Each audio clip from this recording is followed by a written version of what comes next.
با تمنای شروع خوبی هفته نو، من شعله گلخوجه با اخبار امروز 18 دکبر شما را همراهی میکنم. نخست نگاهی میاندازیم به سرخط موضوعهای روز.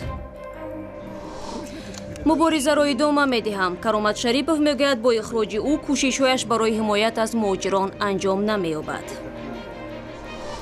حمله به نیروهای امنیتی افغانستان. مقامات انتظامی میگویند این لحظه ها مقاومت با افراد مسلح ادامه دارد. парвандаи нав дар ҳоле ки раҳбари ширкати мовароуннаҳр талош дорад қарзашро дар назди муштариён пардохт кунад, баъзе аз онҳо ба полис шикоят намуданд. мо гуфтем ки аввал биноя тамом кунем, маблағи 4 нафаре ки монда мо баргардонда метем. ҳозир дар ҳамин бино ҳамаги 4 нафар мондагӣ мо ҳамаашро ҷобаҷо кардем дига. каромат шарипов фаъоли ҳуқуқи муҳоҷирон бо ихроҷаш мухолиф аст ва мегӯяд барои барқарор кардани шаҳрвандии Русия талош мекунад. ӯ меафзояд ки дар Тоҷикистон комилан озод аст ва барои ҳимоят аз ҳуқуқи муҳоҷирон дар саросари кишварҳои муштаракулманофеъ кӯшиш ба харҷ хоҳад дод.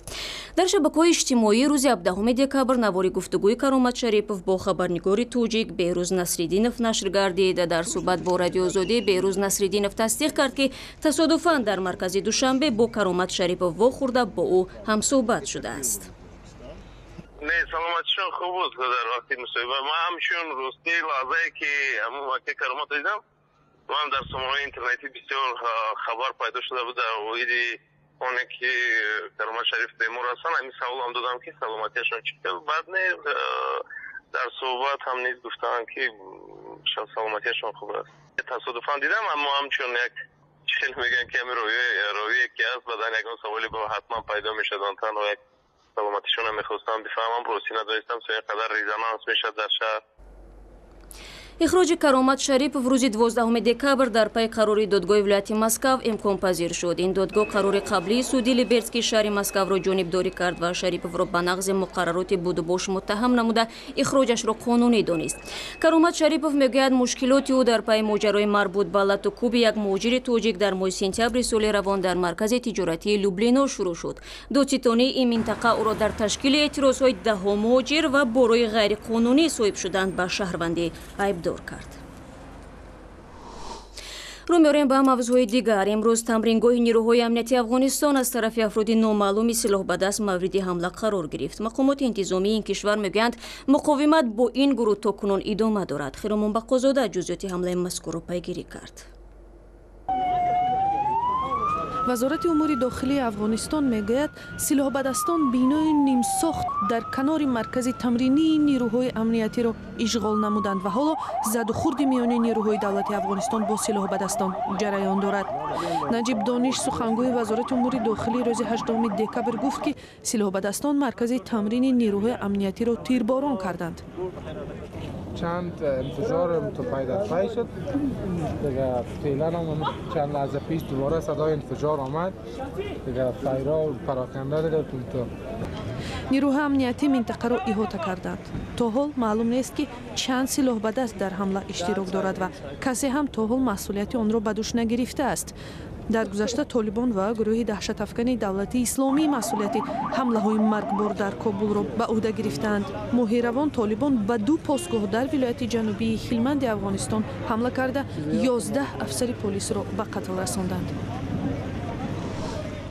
گزارش‌های جهانی را ادامه می‌دهیم. روز یکشنبه ولادیمیر پوتین پرزیدنت روسیه باری دوم در 3 روز اخیر با دونالد ترامپ صحبت تلفنی داشت.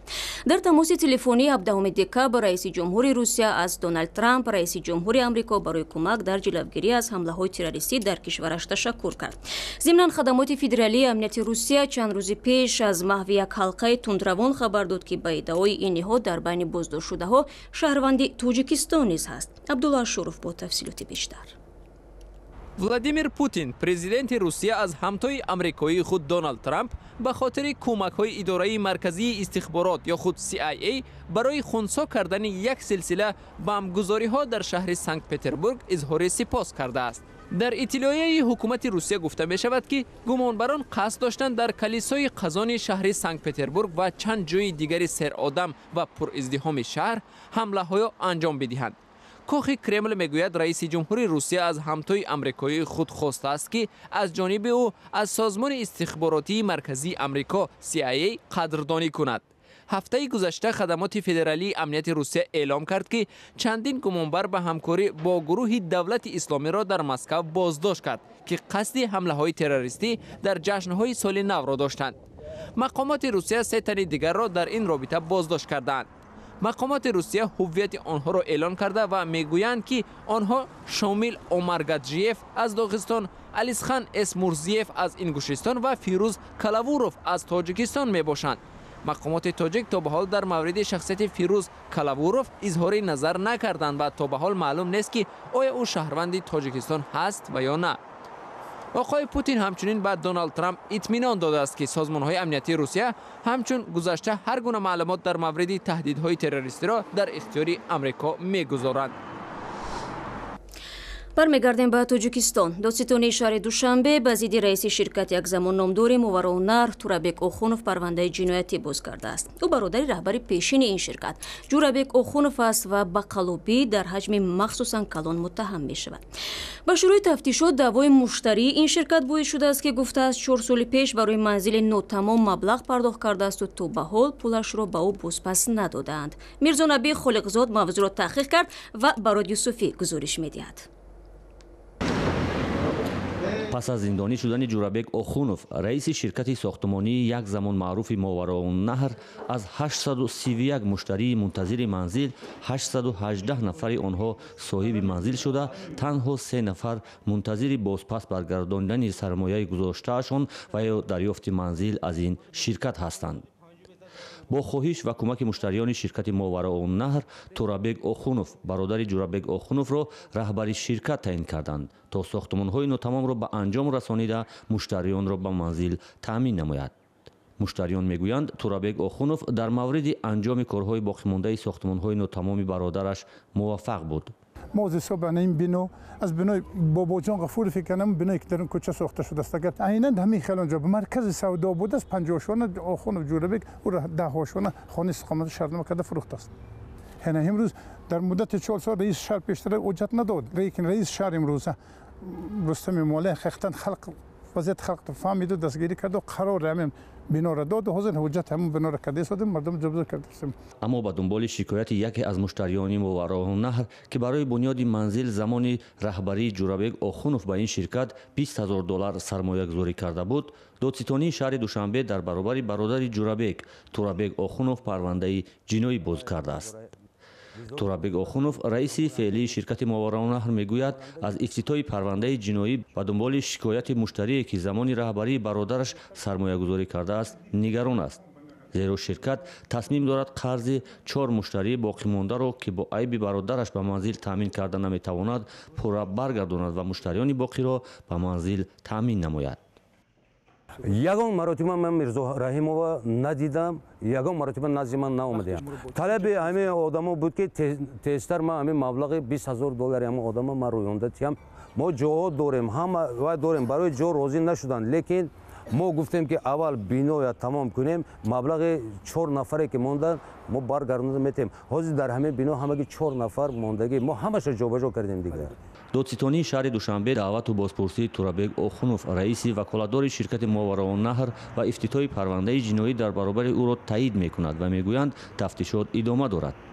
қазияи ширкати мовароуннаҳр аз соли 2010 идома дорад. раиси ширкат ҷурабек охунов 13.5 сол ҳукми зиндон гирифт ва додгоҳи олӣ ҳукм баровард ки ситонидани зарари молии муштариёни ширкат аз ҳисоби биноҳои нотамоми мовароуннаҳр бароварда шавад. 20 майи соли 2013 бо ҳалномаи додгоҳи ноҳияи синои шаҳри душанбе амволи ширкати мовароуннаҳр аз ҳабс озод карда шуданд ва токунун ширкат ба сохтмонҳои биноҳои нотамом идома медиҳад. мавзӯи хонаҳоро идома медиҳем ва меравем ба қирғизистон. дар ҷануби қирғизистон замони собиқ шӯравӣ сулюкта ҳамчун шаҳри ангиштканҳо маъруф буд. бо мустақил шудани қирғизистон нақб фаъолиятро қатъ кард ва мардуми бекормонда хонаҳои худро партофта рафтанд. бо вуҷуди он ки зиндагӣ дар ин шаҳр ба маҷрӯи худ бармегардад, вале ҳамоно даҳо хона дар ин шаҳр соҳибони доимиашонро пайдо накарданд.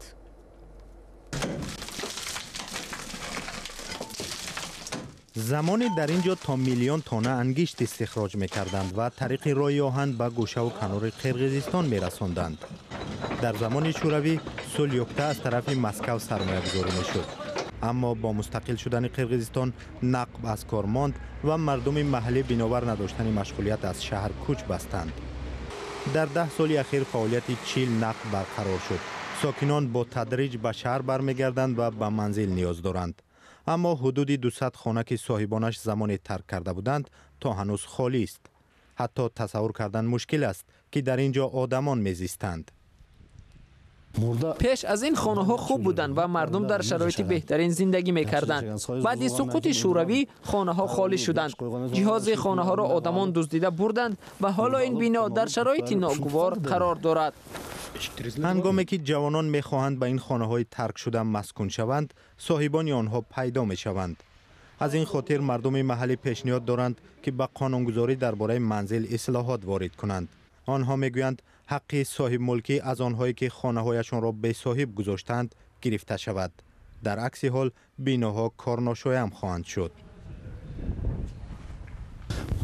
این خانه ها را باید به افراد بدهند که پول دارند. آنها بعد تعمیر می توانند نقل کنان را در این خانه ها مسکون کنند و یا به آموزگاران به اجاره بدهند. هنگامی که نفر میخواهد خانه را به ترتیب درآورد، در حال کسی پیدا می شود که در زمان شوروی صاحب این خانه بوده است و طلب می کند که خانه را خالی کند. این مسئله باید در سطح قانونگذاری حل شود و خانه ها را به نیازمندان بدهند.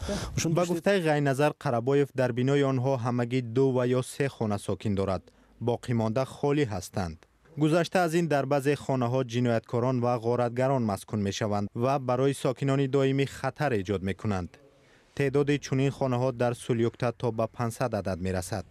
اگر 200 خانه مالکیت دولتی باشد، 300 تا آن از طرف صاحب ملکان خصوصی کرده شدند. مقامات محلی هنوز درباره تقدیر بعدی این خانه ها تصمیم نگرفتند. حالا ما در رابطه با این خانه ها اطلاع جمع میکنیم. اگر معلوم شود که صاحب خانه آن را ترک کرده رفته است، به نفر این نیازمند میدهیم. این مسئله در بررسی قرار دارد. تعمیر خانه ها را خودمان بر عهده میگیریم و یا به صاحب آینده سپارش میدهیم. در حالی که مقامات شهرداری درباره تقدیر بعدی خانه های بی صاحب مانده به نتیجه نهایی نرسیده است، بیشتری ها به منزل زیست دسترسی ندارند. تا فرا رسیدن سال نو میلادی همگی 2 هفته دیگر باقی مانده است. این جشن را بیشتر از همه کودکان انتظارند، زیرا به اعتقاد آنها سال نو ایام روز زدن معجزه ها است. آنها باور دارند آرزوهایشان با کمک بابای برفی عملی می شود. سرانگیز نوروزشو از نامه های 10 کودک تاجیک برای ما و شما قصه می کند که با امید به بابای برفی نوشتند. بابای برفی یک اسب دارد و یک سلیمان 11 ساله به بابای برفی نامه نوشته از او تلفن خواسته است. این کتاب‌های افسانه میره.